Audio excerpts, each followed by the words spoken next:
Hello everyone. Today we're going to talk about one of the key skills in the world of sales, prospecting. Prospecting is the process of identifying people or organizations that have the potential to buy our products or service. These prospects are essential for increasing our sales and replacing customers that we will inevitably lose over time. A good example of this is the Ferris wheel concept. Just like on a Ferris wheel, when one customer gets off, it is the salesperson's responsibility to bring another one and to keep the ride going. Salespeople have several ways to obtain leads. These are the names of individuals or companies that may need what we offer to determine if a lead is actually qualified prospect.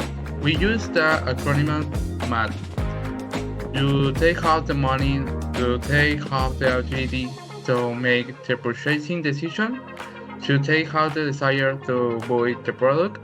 Today, we have highly effective tools to conduct prospecting on the web. For example, email marketing, where companies send opportunities, offers, and invitations via email or social media platforms like Facebook or LinkedIn, which allow us to reach more people. Another option is online events, such as webinars or on-demand videos, which allow us to interact with prospects and demonstrate the value of what we offer.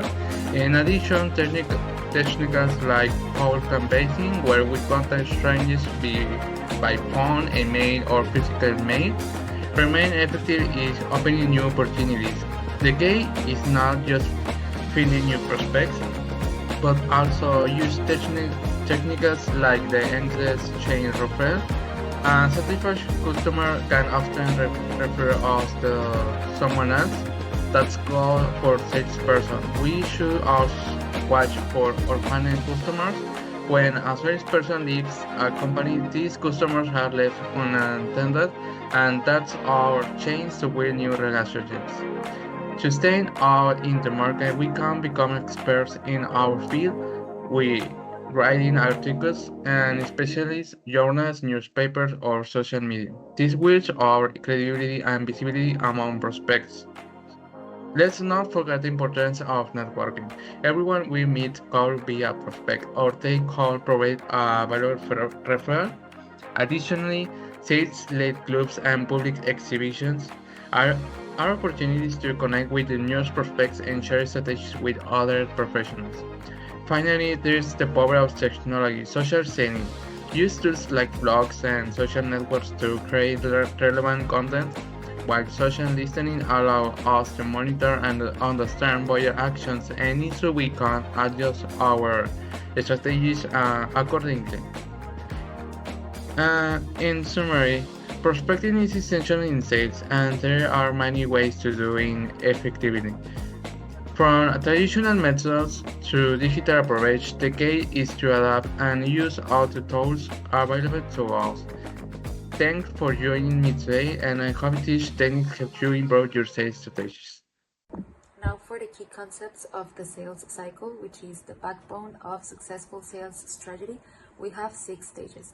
The first one is the prospecting, which is where we identify potential customers or leads, because a strong prospecting strategy builds the foundation for everything that follows afterwards, so it is very important to keep up in that stage.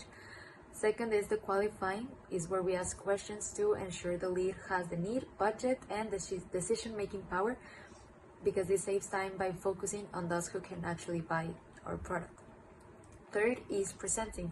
In here we showcase the product or service, focusing on how it solves the customer problems or needs, trying to personalize the pitch to make it relevant for the customer, so if you want to buy. Fourth, we have the handling objections, which is all about addressing customer doubts, needs, whether about price, features, or timing, because a strong empathetic response keeps the conversation moving. Fifth, the closing is the make or break moment, where we ask the commitment, because a close use right technique, whether it's creating urgency or offering choices, so the customer will really have the urgent to close up the deal. And finally, the follow-up, because even after the sale, staying in touch is crucial for ensuring the customer's satisfaction and generating future opportunities for sales or repeating businesses. So learning to master all of these strategies will drive you to consistent sales and success. Now the sales cycle. The sales cycle includes the following stages. The first one, the prospecting, is the identification of the potential customers. The second one is the initial contact, the first approach to capture the interest. Now the third one, the qualification, evaluation of the prospect's interest and capacity. Then we have the presentation, that is the demonstration of the product or services. Now we have the handling objections, is resolving the customer doubts. Then the closing, that is the agreeing and formalizing the purchase.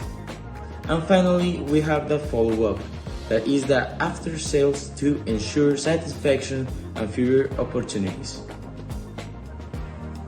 Well, we already said that the sales cycle is like the process that a company develops to sell a product or service to the customer. But the stages of the sales cycle are, on less words, important because the first one finds the potential customers, the second one establishes the first contact with the customer, also the third separates the customers who are ready to buy from those who are not, and if I'm not wrong, the fourth shows the product or service and the commercial proposal. When we get to the five, it's where we negotiate with the customer, and the sixth, it's where finally it's the purchase formalizing. And well, finally, the post-sale, the last stage, it's where the customer confirms the satisfaction and requests more references. And though all of those things are important because they allow a sale to be made step by step, taking into account what the customer wants. They also provide clarity to the sales, marketing, and customer service teams. They also allow the sales process to be controlled and strengths and weaknesses to be detected and for improvement, are essential for determining the expectations of each stage and defining agreements for the purchasing process. And they also ensure that salespeople respond to the same tone and emphasize the differential values of the products or services. Hi, my name is Vanessa, and I'm going to talk about some marketing strategies that companies are willing to use to promote their products. So nowadays, the best tool that we have is the social media because everyone is constantly on their phones or in their laptops or in social media. And they are also surrounded by so much publicity. And some brands or companies are willing to pay the price for promoting their services through social media. Also, some companies are most likely to do more face-to-face dynamics and to give free samples to people so they can try out their products for free. And if the product is actually pretty good and the customers like it, they are willing to pay for their full size. Also, when you purchase a product, it's very likely for the cashiers to ask you for your number or your email. And this is because the companies are likely to send you emails or messages to promote their discounts or products, so you buy from them again. Also, it's a very useful tool to collaborate with influencers with some related content with the products. Like, for example, Sephora or Ulta Beauty are most likely to collaborate with beauty influencers like James Charles or Jeffree Star because they know that the audience of James Charles or Jeffree Star are most likely to purchase makeup or skincare or whatever. So that's how they go to their target market more easily. I'm gonna talk about the sales cycle. The sales cycle consists of several key stages. The first one is prospecting. It is where we identify and generate a list of potential customers, ensuring of a constant flow of prospect into our sales funnel. Then the second one is the qualification. We evaluate and select the prospect Y with the highest likelihood of becoming customers, focusing our resourcing efficiently. The number 3 is the initial contact.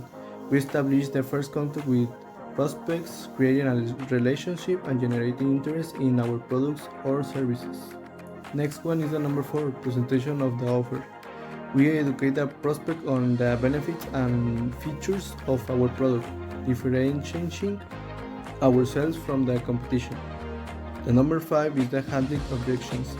We address and resolve the prospect doubts or concerns, building trust and moving forward in the sales process. The number 6, the closing the sale. We negotiate and agree on the final terms of the sales, ensuring a successful transaction for both parties. The last one is the number 7, follow up and after sales. We maintain contact with the customer to ensure their satisfaction, resolve issues, and foster long-term loyalty.